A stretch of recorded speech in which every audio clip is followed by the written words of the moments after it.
Qatar में जो लोग वीज़ा निकालते हैं तो उन लोगों के साथ में क्या क्या दिक्कत और प्रॉब्लम होता है, उसी में से एक दिक्कत प्रॉब्लम के बारे में बात करने वाला हूं। दोस्तों, इस तरह की वीडियो रोज़ाना देखते रहने के लिए हमारे यूट्यूब चैनल गल्फ एक्सपर्ट का विजिट करें और उसको सब्सक्राइब करें। वहां पर रोज़ाना वीडियो अपलोड होती रहती है। दोस्तों, कल एक भाई मुझसे मिलने के लिए आया। उसने ही आते ही कहा कि असलम भाई, मैं एक प्रॉब्लम में पड़ा हूँ। मैंने पूछा क्या दिक्कत है। उसने कहा कि मेरा कतर में वीज़ा निकला हुआ था, वो वीज़ा एक्सपायर हो चुका है, उस वीज़ा को किसी तरह कैंसिल करवा दीजिए। तो मैंने कहा कि ये कैंसिल नहीं हो सकता है। आपने जिस कंपनी से वीज़ा निकलवाया था, जिस एजेंट के जरिए आपने वीज़ा निकलवाया था, उसी एजेंट को बोलिए उस कंपनी से बातचीत करके आपका वीज़ा कैंसिल करवाने के लिए। बाहर से कोई आदमी वीज़ा कैंसिल करवाएगा तो ये लीगल नहीं है। तो इस बात पर उसने कहा कि मेरा वीज़ा किस कंपनी में निकला हुआ है, इसके बारे में कुछ मालूम नहीं है। उससे बातचीत करने के बाद में पता चला कि उसने कतर में जिस भाई को वीज़ा निकालने के लिए दिया था, उस भाई ने कतर में कई कंपनी को अपनी पासपोर्ट की कॉपी दे रखा था।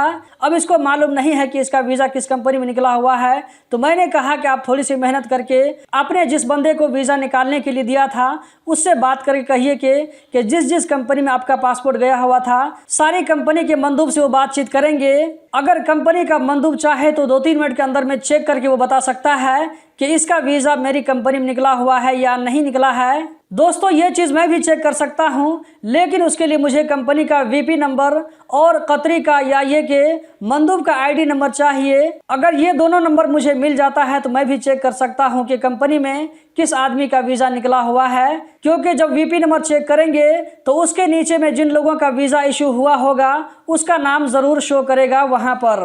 अब मैं आपको प्रॉब्लम बताने वाला हूँ कि इसके साथ में प्रॉब्लम क्या हुआ था। उस भाई का कहना था कि मैंने एक आदमी को, जो कि मेरा ही आदमी था, मैंने उसको पासपोर्ट ये बोल करके दिया था कि मुझे मेसन का वीज़ा चाहिए, उसके अलावा मुझे दूसरा वीज़ा नहीं चाहिए। अगर मुझे दूसरा वीज़ा मिलेगा, दूसरा काम मिलेगा तो मैं नहीं जाऊंगा। लेकिन कतर वाले आदमी ने क्या किया, इसका जो है लेबर का वीज़ा निकाल दिया।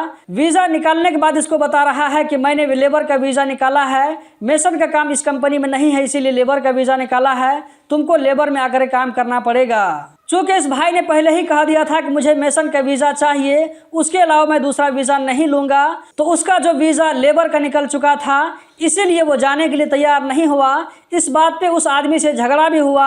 आखिरकार ये आदमी लेबर वीज़ा पर कतर जाने के लिए तैयार नहीं हुआ। इस तरह उसका वीज़ा एक्सपायर हो गया। अब इसके साथ में प्रॉब्लम यह है कि इसका वीज़ा अभी सिस्टम में शो कर रहा है, नॉट वैलिड टू यूज़ दिखा रहा है। तो जब तक इसका वीज़ा सिस्टम से कैंसिल नहीं होगा तब तक इसका नया वीज़ा नहीं निकलेगा।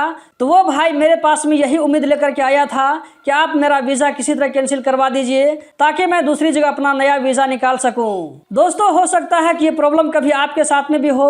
अगर आप कभी भी कतर का वीज़ा निकलवाना चाहते हैं तो आप बिल्कुल क्लियर बोल करके रखें एजेंट को कि मुझे इस प्रोफेशन का वीज़ा चाहिए, मुझे इस काम का वीज़ा चाहिए, इसके अलावा मुझे अगर कोई दूसरा वीज़ा मिलेगा तो मैं नहीं जाऊँगा, उस वीज़ा को इशू नहीं करना। आप ये बात क्लियर बोल दीजिए, वरना ऐसा हो कि आप जो है ज़्यादा ताकीद के साथ उसको न बताएं और अगला जो बंदा है जो आपका वीज़ा निकालने वाला है वो अपनी मर्जी के हिसाब से वीज़ा निकाल देगा। उसके बाद अगर आप उस वीज़ा पर कतर नहीं जाते हैं तो वो वीज़ा जब तक सिस्टम में शो करता रहेगा आपका नया वीज़ा नहीं निकलेगा।